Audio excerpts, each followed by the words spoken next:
Arthur, it's great to have you here on the show. It's an absolute pleasure, Steve. Thank you very much for inviting me.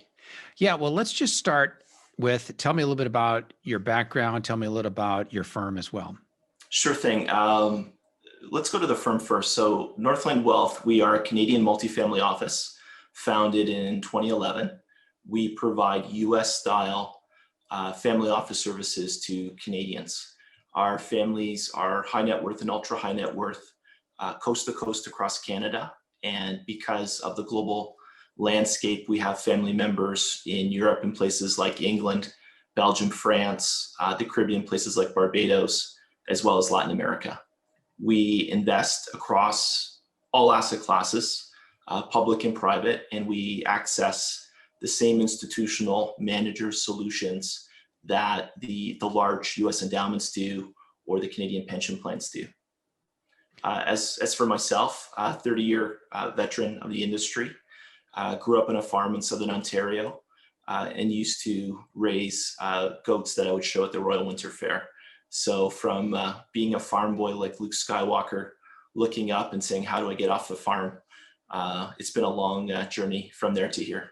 So who's your Obi-Wan Kenobi or Yoda? You're gonna laugh, but probably somebody that actually interviewed me as well, Gene Simmons from KISS. I don't really know him. I've only met him a few times, but I was fortunate to be interviewed by him in front of 1,000 people about 4 or 5 years ago. And I gave him a background that I was always a KISS fan since I was a child, and he actually started crying on stage and gave me a hug. So it was funny to see. Very nice. Awesome. All right. Well, we're going to go from KISS to alternative investments. Fantastic. So I want to hear a little bit about the journey. And I know that your firm does invest in alternative investments, but in particular, what I really want to focus on here today is Bitcoin. And so I'd love for you to give me a little bit of the history in terms of maybe your personal journey and how you got interested in Bitcoin, and then how you made the decision that this was something that you were going to make available through your firm as well to your clients. Absolutely. So I think the first mention of Bitcoin that I heard of it or cryptocurrencies was probably 2014, 2015. And there was a family with a young next gen who was very tech oriented, and they were trying to mine Bitcoin at home. I think they almost bankrupted the family with their electricity costs in Ontario. So it quickly ended after a 3-month escapade. But the real exposure was at Anthony Scaramucci's SALT conference in Las Vegas in 2017. And it was May at the time. And I came off camera and the wait staff came up to me and said, we have to ask you a question. And I'm like, sure, I guess. We want to buy Bitcoin. We want to put our life savings into Bitcoin. What do you think? And with my training and experience, the first thing I went back to was 1929 and tips from the shoeshine boys or the cab drivers. And I said, I don't really know. I've never researched this asset class. But the people that I do know that were investing in it from earlier on, say from 2012, I know they've been scaling out of the positions. They've been selling into these rallies. It was $2,000 US at the time, and it went on to storm to almost $20,000 by the end of the year. So I missed a 10x return over that period, which I'd never really seen 10x in just over 6 months. But it piqued my interest, and I knew it was something that, given the phenomenon that we saw in the media, the news, on social media like YouTube, it was an asset class that we needed to look at seriously. And whether it was to look at it seriously and then say, no, it's not for our families, we want to shy away from it and not invest in that sector, or we do. And it was actually over the next probably 18 months that I dedicated somewhere close to 2,000 hours in that space on top of my additional duties as CEO and CIO of the firm, but specifically looking at that asset class. And it started off reading things like Saifedean Ammous's The Bitcoin Standard, to watching podcasts or reading information from Nick Carter or Plan B. And because of the industry and being at an award-winning family office, I could phone up a Fidelity Digital and say, can I come to Boston and sit down with your digital assets management team for an afternoon and talk to them about why Fidelity's there and what you see are the opportunities and the risks. And I did that with VC firms. I would meet people like Dan Moorhead from Pantera, Mark Yusko, the heads of RSX, Backed. But basically, we talked to pretty much every institutional investor at the time and asset manager that was in that sector. And it was coast to coast across the United States, mostly personal meetings. But when you meet with people that are advising George Soros or Bill Miller, formerly from Lake Mason, or the family office for Peter Lynch, you know you're talking to the right people. And I finally came to a conclusion that yes, this is a nascent asset class, and it's only 10 years in or 9 years in and a bit. But the asymmetric return profile that Bitcoin offered was very interesting. And to be able to buy something that was potentially the next Apple or Google, yet on a different scale, it's not a company in any way, shape, or form, but to have that kind of payoff potential when the world was changing, it was something that we wanted to take a hard look at. But the difficulty was not being able to access that asset class in a custodial fashion. We didn't want to hold Bitcoin for our families directly. And as you were going through this and you decided, okay, I think this is something that we should make available to our clients, were any of your clients at the time asking you about it or asking you for it? Yeah, so let me just start with that, and then I've got a follow-up. Absolutely not, in no way, shape, or form. And to jump ahead, when we did finally make an investment, some people were interested, and that went across the age brackets. It wasn't age specific. Some people as mature as 82, when I open up a hot wallet with them and give them some Bitcoin, they go like, wow, this is amazing. I like this. How do I get more? But other people were screaming, saying, I've talked to these other financial advisors, or I've talked to my accountant, and we know it's a Ponzi scheme. Are you stupid? And I'm like, did they spend 2,000 hours doing due diligence?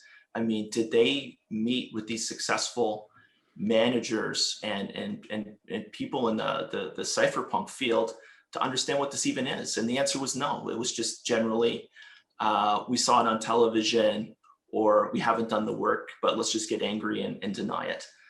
So those people typically came around, but yeah, we had some tough discussions at the beginning. So did you just on a discretionary basis add it to clients' portfolios, or did you have to individually get each person's permission before you put it in there? So plus or minus 90% of all the families that deal with Northland Wealth are on a discretionary basis. And that means we can invest in private equity for them. I mean, we bought things like Shopify back in 2011 at $70 million valuation. So we're known to stretch out and find upcoming value. And in this case, when we looked at the investment policy statements of the families, their liquidity concerns, their risks, adding an opportunistic investment such as this that increased the diversification of the portfolio typically made sense from a prudent expert viewpoint. Prudent person, they may argue differently because they hadn't done the research that we had. Now, did you have any clients that said, bye-bye, I don't want to do this, I'm leaving? Or no, I think like our typical families are 5 million and up, and we've got a lot of 50, $70 million families. So exposure wise, it might have been 1 to 3% at the lower end initially. And if they wanted us to sell, we sold.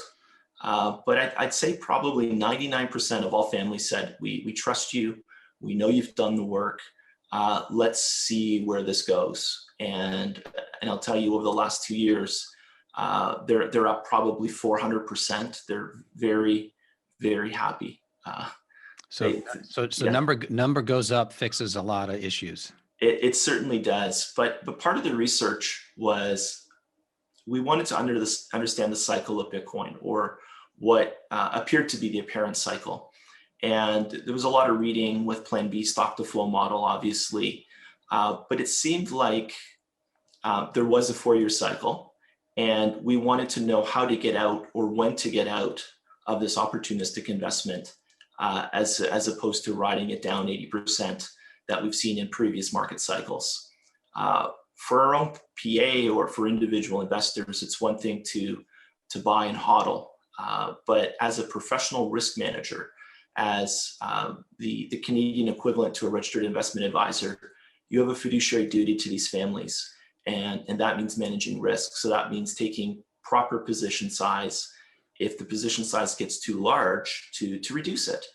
It risk management really comes first, and that's what we decided at the outset. So we have been trimming along the way, and it's been working out well. Typically, when you sell, things go up.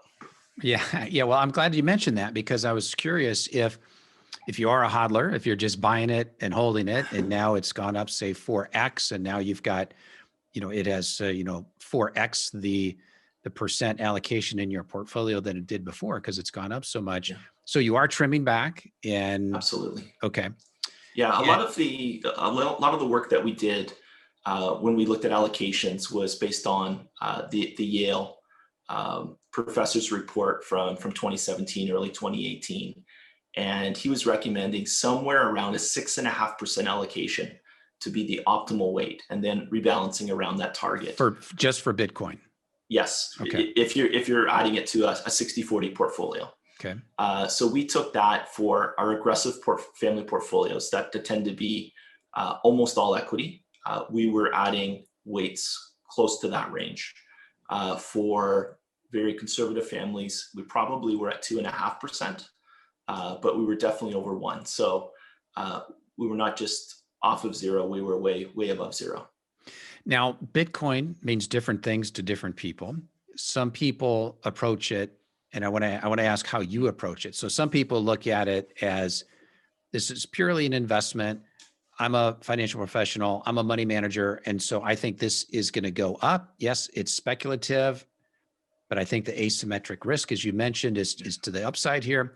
So is that how you view it? Like, this is purely an investment. I think it's going to go up, as opposed to other people who might say this is going to become the new monetary standard. This is digital social justice. This is going to fix all the world's problems. So how are you viewing it as a financial professional? Two ways. Again, you have to wear different hats at a different time. So, as the CIO of the firm, and as an IRA equivalent, it's what does this asset class or investment do to a family's portfolio? How does it affect it? What are the risks? What are the potential returns? And you really have to stop there. It's about money. On a personal basis, I've done a lot of work into what it can do. I'm very positive on it as a piece of technology, as a way to be a sovereign individual. When I see Microsoft dedicating time and effort to build potentially an identity overlay network, the ION network, over it, that's exciting. My talks with firms like Blockstream, which are actually a Canadian company out on Vancouver Island, Adam Back's Blockstream, with the satellites, floating around the Earth. That's in Canada, and I almost got a meeting out there, but the schedule just didn't line up one time. But when I see what they're doing, it's incredible. Or you look at the founder of Cold Colored Wallet from Toronto, Rodolfo Novak, who used a ham radio to transmit Bitcoin from Toronto to San Francisco. Like, we're talking ham radios from the 70s that the kids used to play with all the time, right? To see that, to go back, or to look at mesh networks, which are really like the walkie-talkie of cell phones, to be able to move Bitcoin around through, the modern day version of a walkie-talkie is incredible. it really is changing the world, I think, for the better. And it's showing a lot of fractures and hypocrisy in the bank system. And I actually wrote about that in the Financial Post magazine, where I've been a writer since 2016. And back when the repo market backed up in 2019, we were trying to send a very large wire to a private equity firm in Europe. And a French bank held the wire. Initially, they said they wanted more information about the client. We're members of FACTA. We follow all the AML requirements. We said, here's all the information. You know everything that you possibly need to know to meet your requirements. And they held the wire for 30 days. And I kept asking them, I said, is this because your repo market backed up 2 days ago? You need this money. You're not transferring it forward.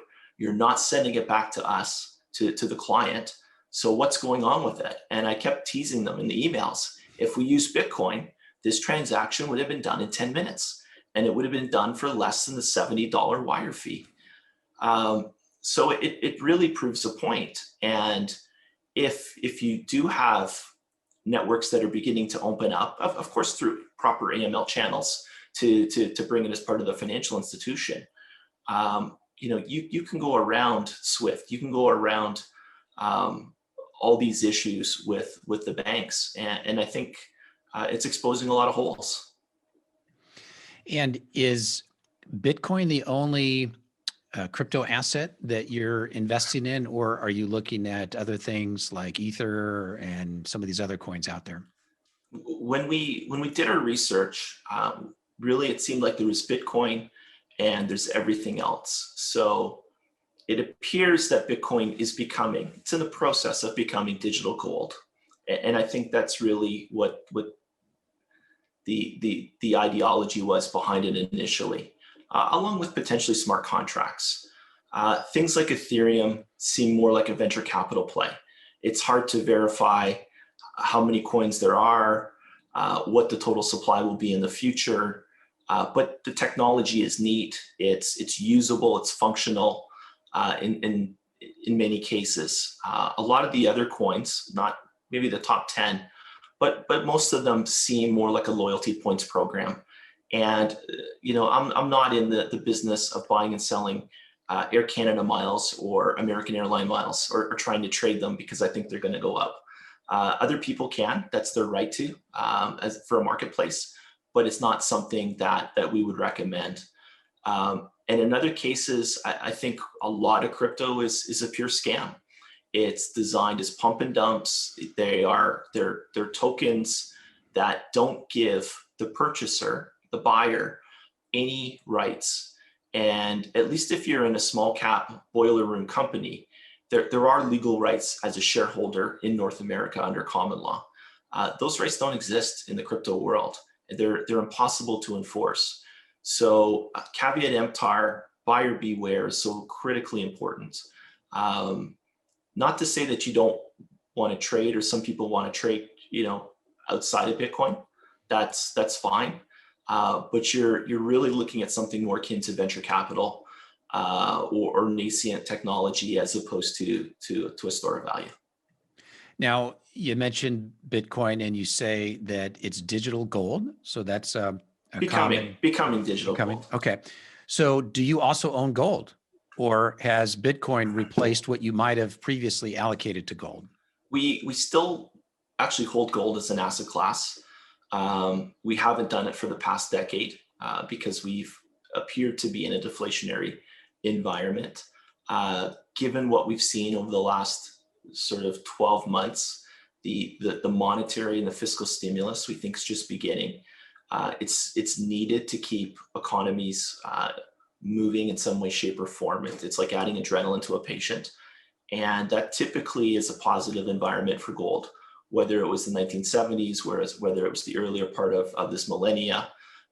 Typically, it does add some ballast to a portfolio. And with bonds, at least a lot of them earning negative rates or close to zero, the holding cost of gold isn't extravagant.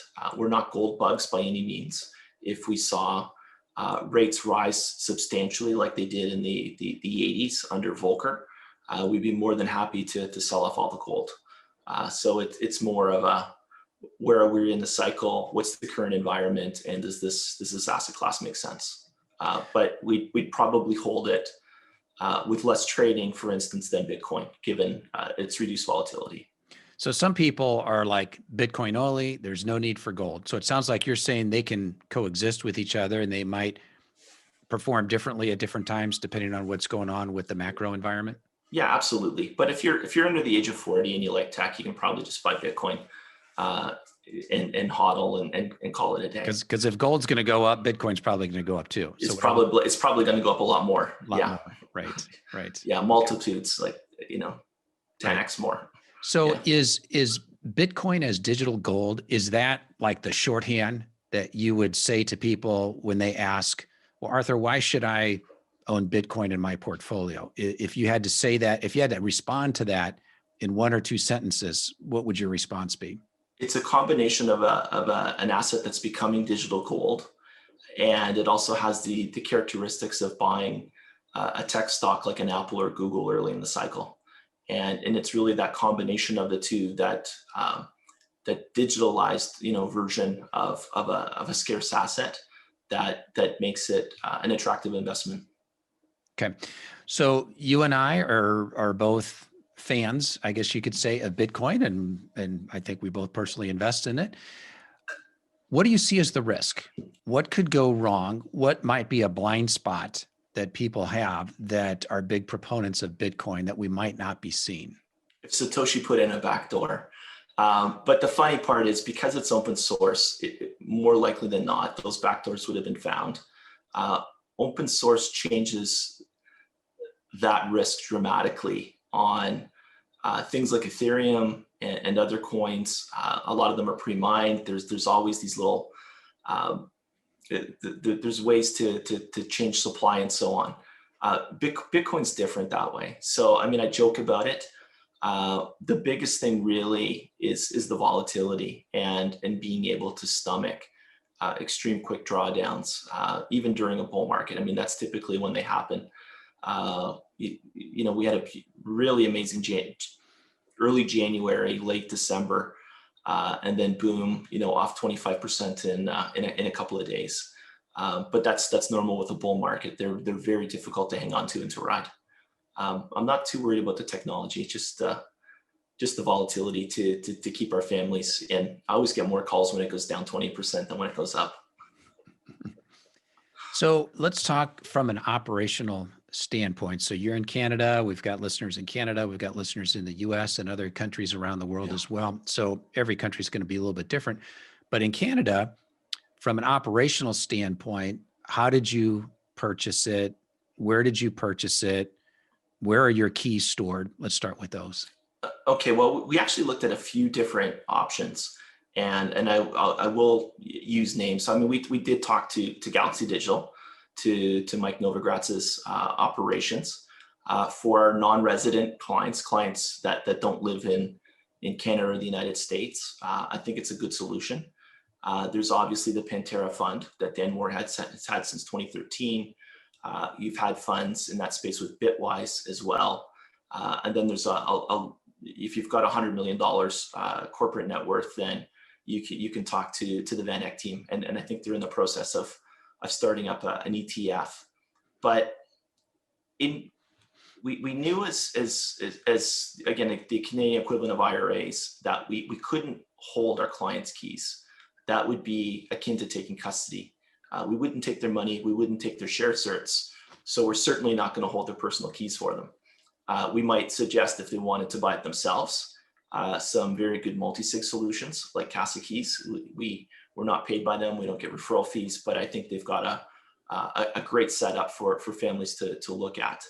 But one of the problems with buying asymmetric investments with asymmetric return profile is taxable consequences. And in Canada, we have what are called tax-free savings accounts. And I think it's equivalent to an IRA, an IRA. So you put the capital in, there's no tax savings going in, but anything you earn is tax-free when you take it out. And we didn't want to have that tax tail, wagging the dog. So our first allocations were into tax-free savings accounts for families. And then after that, into their regular taxable accounts or their family trusts or what have you. We're fortunate in Canada, there was a listing of a publicly traded closed-end fund from 3iQ. The keys were custodied with Gemini in New York, a New York registered licensed trust company. We like what they do there, but it allowed us to be able to purchase a vehicle, a security that held Bitcoin directly.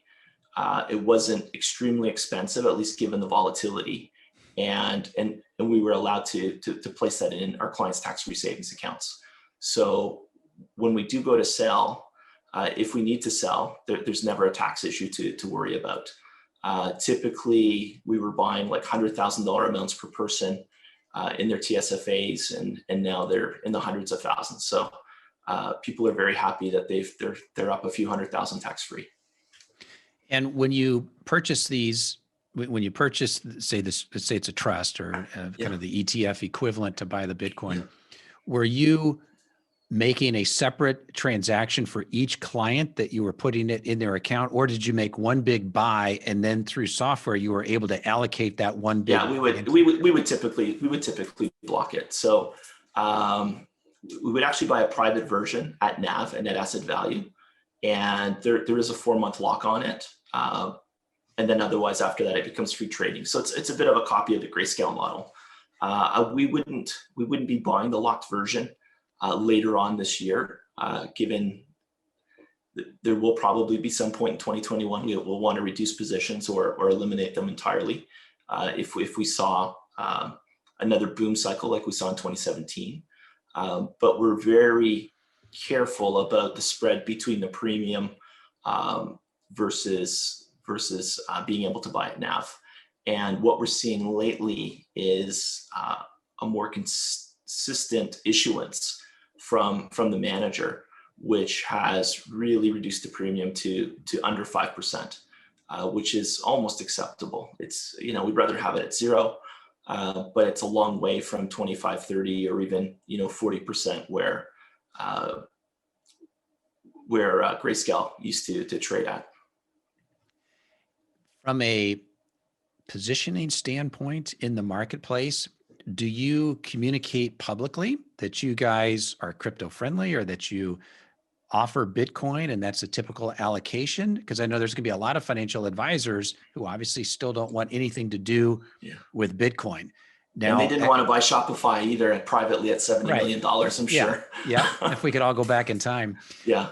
So I'm wondering if, well, if you do communicate it publicly, and if you do, has that been a way, has that attracted new clients that might not have come to you because they look at you and say, okay, this is a firm that's got an open mind, that they're open to different investments, they're open to what's happening with technology, and this is someone that I think is forward thinking? It does help, and we do discuss it publicly through social media, through our news channels, whether we speak with the press. So it tends to be a very consistent theme that we were one of the first multifamily offices globally to not only dip our toes in, but to make a real allocation. And when you're making an average allocation north of 5% into Bitcoin, that's newsworthy.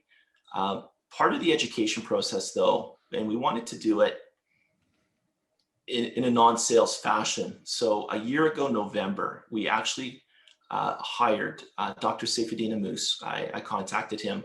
He came into Canada and he spoke for an hour and a half for a group of 30 families from Northland. Some of the industry participants were there as well. So people from Galaxy came in, people from Bolt Bitcoin came in from Calgary and Montreal. Even Fred Pai from 3iQ that created the Bitcoin Trust came in. But to have Saifuddin come out and to have a non-sales meeting and to say, here's the Bitcoin standard. This is my research over the past 5, 6, 7 years. This is why I wrote the book. We got copies of the book for everybody. And then we finished off with a crypto carnivore dinner. So 24-ounce sous vide porterhouses for everybody, unless you were a vegetarian or vegan. And then you've got some really nice seafood or greens, but nobody had seen anything like that. The Bitcoin participants that were from the industry, obviously they're used to having the big steak dinners and cooking up a cow, but to have everybody else there doing it, they were impressed. They still talk about it. Yeah. So Saifedean is certainly pretty well known in the industry and the author of the book called The Bitcoin Standard, which is very popular. This idea of the carnivore dinner, it kind of points out how Bitcoin has its own culture, its own memes, and a lot of people came to Bitcoin from Austrian economics, or they came to it because they're a libertarian. Yeah. Are you that way as well? I mean, are you an Austrian economist, or how do you think? To a degree. I mean, I understand money flows around to make the system work and to make purchases easier without having to barter for everything. I understand all that as my background's in economics. But it is interesting when you look at the world today, and there's a lot of discussions about wealth disparity. People that have and people that don't. And what we saw over the past 9 months with this monetary and fiscal stimulus was any type of asset, almost even speculative assets, went up. And if you didn't have enough wealth to buy any type of asset, then you stayed as broke as you were last year. And everybody else changed in wealth relative to people that didn't have assets. And that wasn't because they did something special or they ran a better business or they took more risk. They simply had assets to hedge some of that currency devaluation. And I think that causes a lot of problems. But when you look at Bitcoin and you look at the culture, there was a light bulb that went off. And I was at the Calgary Stampede a year ago. And I'm there, and you've got guys like Francis Poulet, who's very outspoken from Bull Bitcoin. You had Dave Bradley as well, but they also brought in Jimmy Song to came up from Texas, and I saw the people in the room, and I heard the discussions. Now I'm not trying to compare this to religion, but it felt like I was in church again when I was a young teen. And it had that environment to it. There's a belief system that's there. And being a reader of books, when you look at moments in history like the Crusades, where a group of Christians decided to go all the way in through Turkey to try to take back the Holy Lands, it started the world's first depression. And the funny part is the first people that left, they were ridiculed, they were laughed at. 9 months, a year goes by, and somebody else says, yeah, I want to do it too. And then they sell off all their goods, all their livestock, all their lands, drive the price down a little bit more, and off they go. And it happened over years and years to the point that you couldn't sell anything because there were no natural buyers anymore. And it's a way that crowd dynamics work. And when you see that dynamic of crowds, of the masses, and it's contagious to a large degree, that will give precedent to Bitcoin potentially becoming a global money. And it's still early on, but it has the potential to do it. It's like watching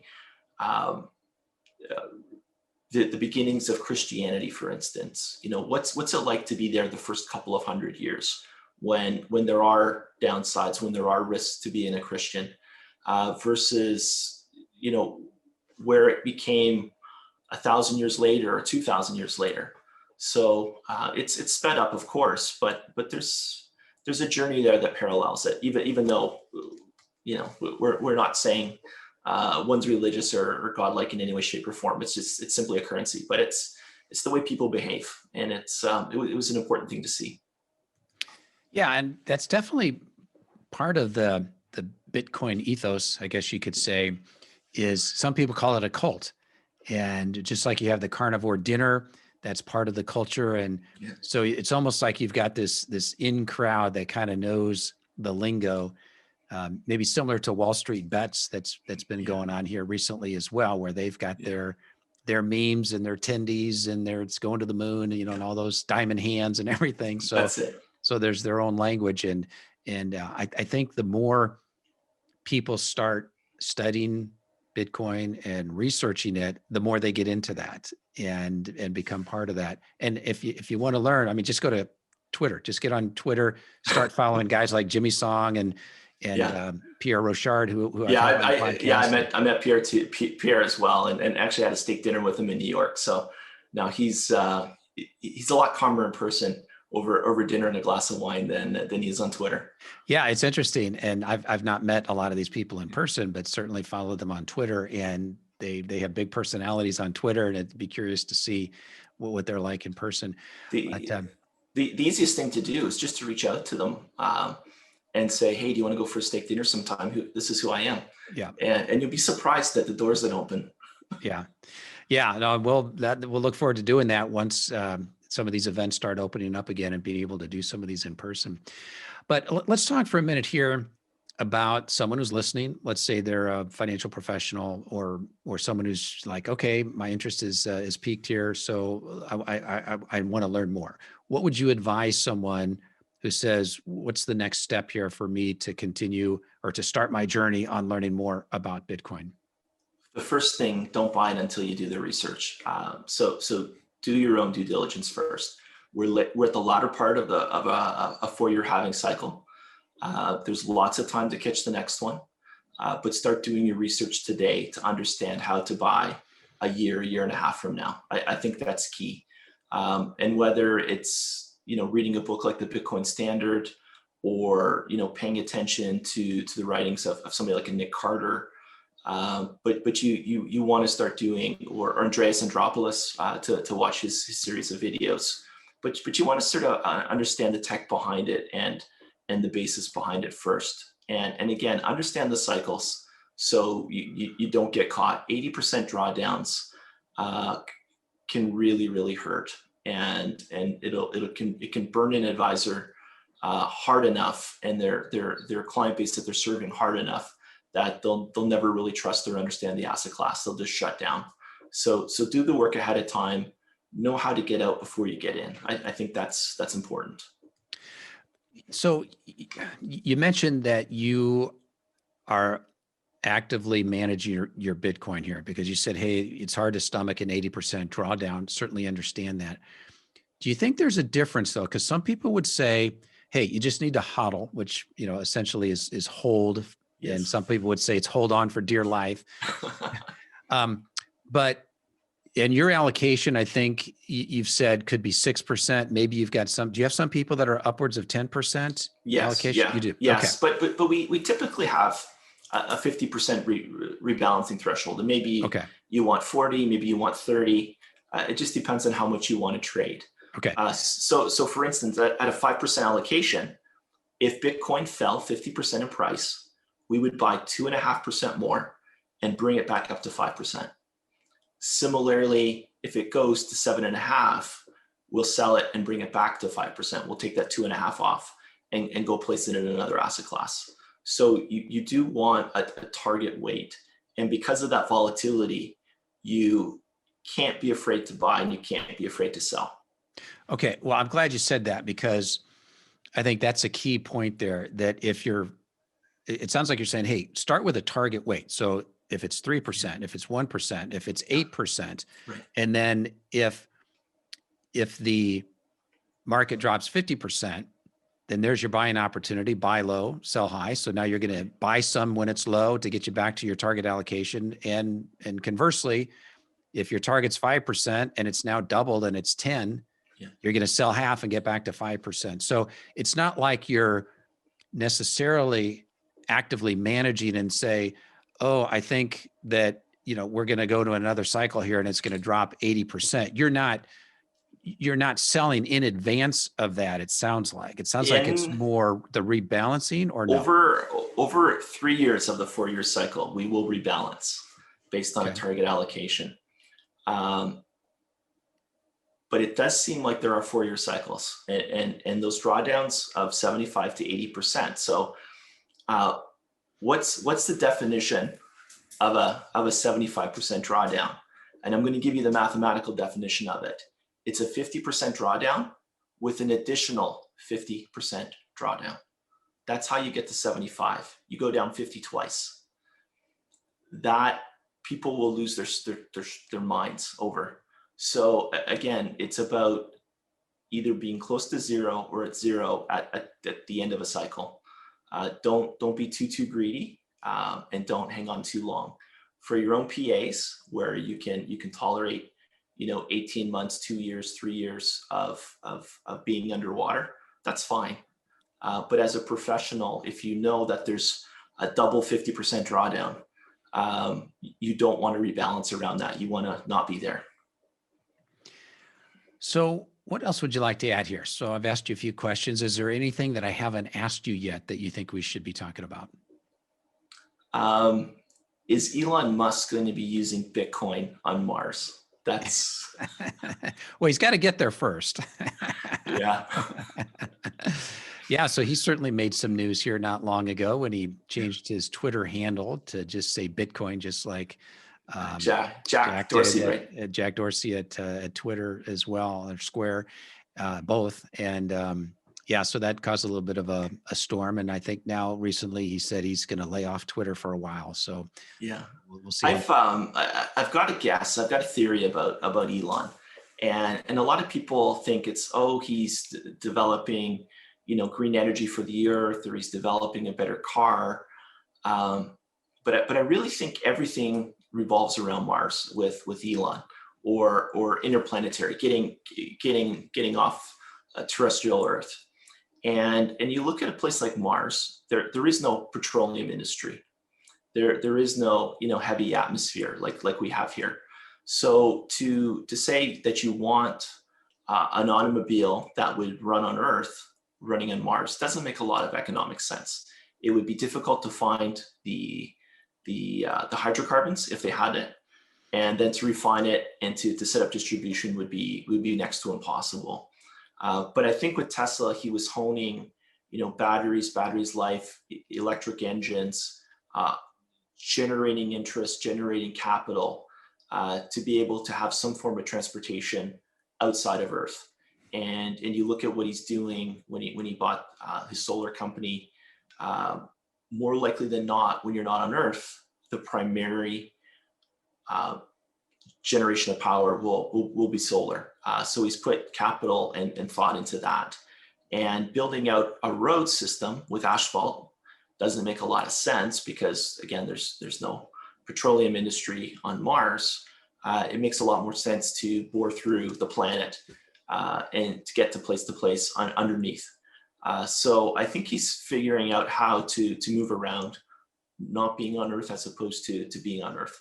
And it's neat that we're seeing all these cool technologies come out from it, but I don't think the end goal is to solve problems here terrestrially. I think it's to solve problems in the future. Okay, so two questions related to that. I know we're sort of sidetracked here, but that's fine.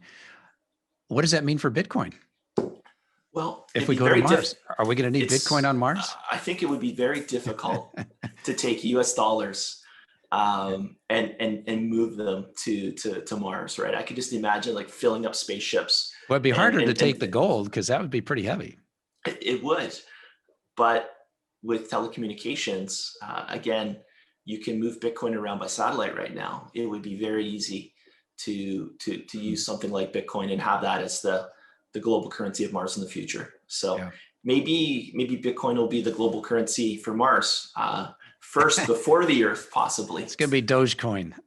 Oh no. He likes that too. as a joke on a Friday, course, I think. Of yeah, course. Yeah. So second thing, why Mars? Does he feel like us Earthlings are going to destroy ourselves and destroy the planet? We've got to find a new place to live. when when Westerners or even Polynesians, that left their islands and left continents and went and explored across the sea, a lot of times it wasn't because they had used up all their resources. They simply wanted to see what was there on the other side. So no, I think there's a great positive future for humanity and the earth. But somebody is going to have to start a colony somewhere else. It's always been done when people left Africa and they went to Europe. I never quite understood why anybody would leave southern Mediterranean Europe and go to winter. I never understood that argument. But obviously people did it. And it wasn't because the life was really bad, because life was great in the Mediterranean compared to going to northern Germany or Russia or Mongolia. Those places are a lot more hostile than the Mediterranean is, or North Africa. So again, Mars is a little more hostile than the Earth, but it seems like we've got this innate sense of exploration in many of us, and we just want to see what's on the other side. So it sounds like the original Star Trek was very much predicting where all of this is going to go. Oh, sci-fi always does. It always leads the way.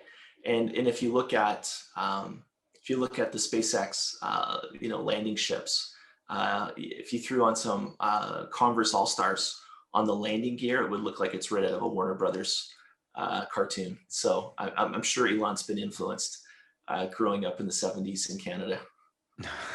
All right. Well, I think we will wrap it there. So Arthur, I appreciate it. And thanks for spending some time with us today and sharing some of your insights and your experience here as it relates to using and offering Bitcoin to your clients. Thank you so much, Steve. I really appreciate it. Take care.